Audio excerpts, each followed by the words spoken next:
Hello everyone, this is Erik, the Asian movie enthusiast, and this is my review of Yes, Madam, a Hong Kong action flick from 1985 that was directed by Corey Yuen and stars Michelle Yeoh and Cynthia Rothrock. Now, this movie is considered to be within the In the Line of Duty franchise, a Hong Kong action movie series that started in the mid-1980s and is considered to be one of the most important representations of the girls with guns subgenre that place the ladies in the forefront of the action and let them kick all kinds of butt. I'm a pretty big fan of these films from like the 80s and 90s from Hong Kong. Some really fun action movies were released then, with ladies really impressing.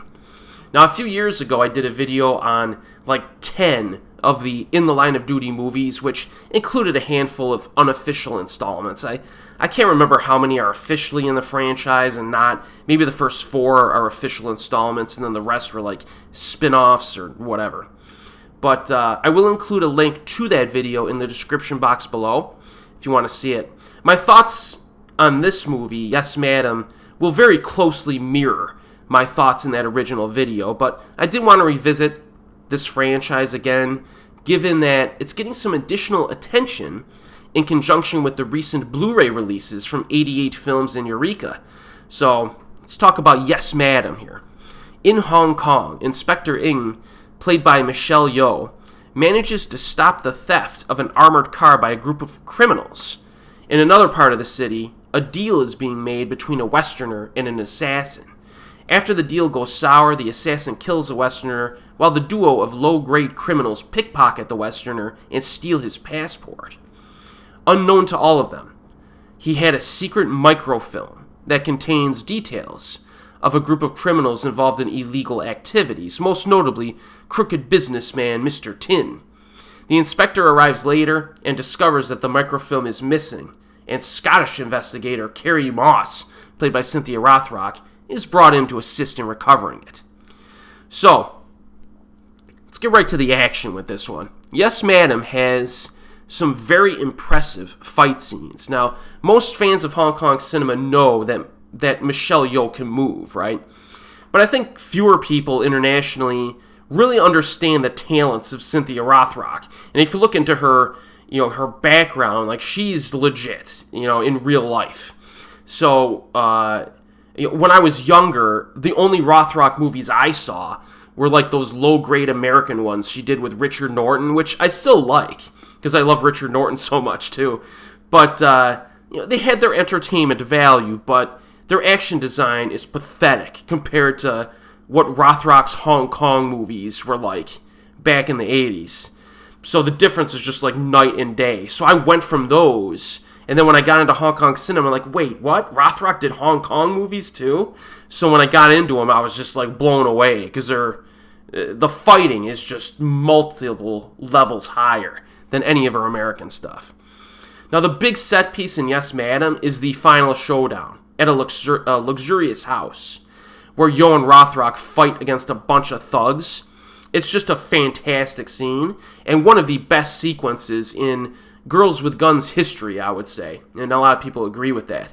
Very hard-hitting stuff, and kind of like a martial arts extravaganza where the stuntmen get the crap kicked out of them as well. Just awesome. The film is worth watching for that scene alone, okay? Now, there are some other action beats peppered throughout the runtime before that. There's like an opening shootout, pretty short but good, a short fight in an airport, fight in a restroom, as well as a few scuffles, one of which is in an apartment. Some good stuff, but most of them are pretty short-lived before the finale. It's enough to keep you in the movie, but the only great set piece is near the end, in my opinion. In between the action is where Yes, Madam, it does suffer a little bit. And I've mentioned this before multiple times on my channel. Kind of an unpopular opinion. But, it focuses on this bunch of bumbling half-wit side characters, one of whom is played by Choi Hark. And we spend too much time with these guys. They're like goofing around, getting into trouble, running from the bad guys because they got the microfilm and stuff like that. And on the other side of the coin, we spend too little time with the ladies doing cop stuff. We get some of that, but it would have been nice if the script just focused on them. You know, I want Michelle Yeoh, Cynthia Rothrock working together, investigating stuff, and kind of developing a camaraderie, right?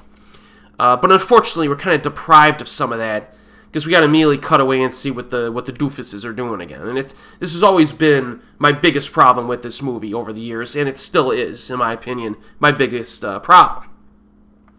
You know, sometimes when I use the term no-nonsense action when I'm reviewing a movie on this channel, and, you know, I commend action flicks for not messing around, I do think Yes, Madam messes around a bit too much with some filler that's not especially good.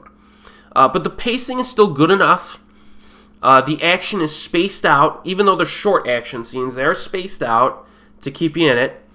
And we do get some stuff with Yeoh and Rothrock to help us out. So it's good. It's good enough.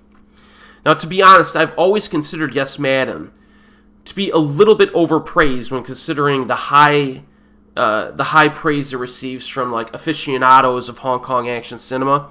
The final fight is phenomenal, but the rest of the film, it's just good. You know, it's not bad. It's good, but I mean, without that big finale, I mean, this movie is just like passable. You know what I mean? It really is. But it's good. I do like it. But I do think it's my least favorite installment of the first 4 films in this franchise. And honestly, I don't even think it's close. All 3 of the next 3 movies that I'm going to cover in separate videos here are all just at least one or more steps better than Yes, Madam. But with that said, it's still a must-watch because that final action set piece is great. And, you know, you get some stuff with Yeoh and Rothrock, as well as the film's place in kind of Hong Kong cinema action history. It did influence a number of films that came after it, and it helped to popularize the girls with guns subgenre that a lot of us enjoy so much. So the easiest way to find this film is on Blu-ray, and I do recommend it. In fact, I recommend just getting all 4 movies, which are now available, and just work your way up. It's good to start with this one, because it's like the least impressive in my opinion, but that final action scene hits, and then you're like, man, you want to watch the next 3 films, and then they all just like improve on this. So, yes, more reviews of those coming up in the future. And as always, folks, I'll see you next time.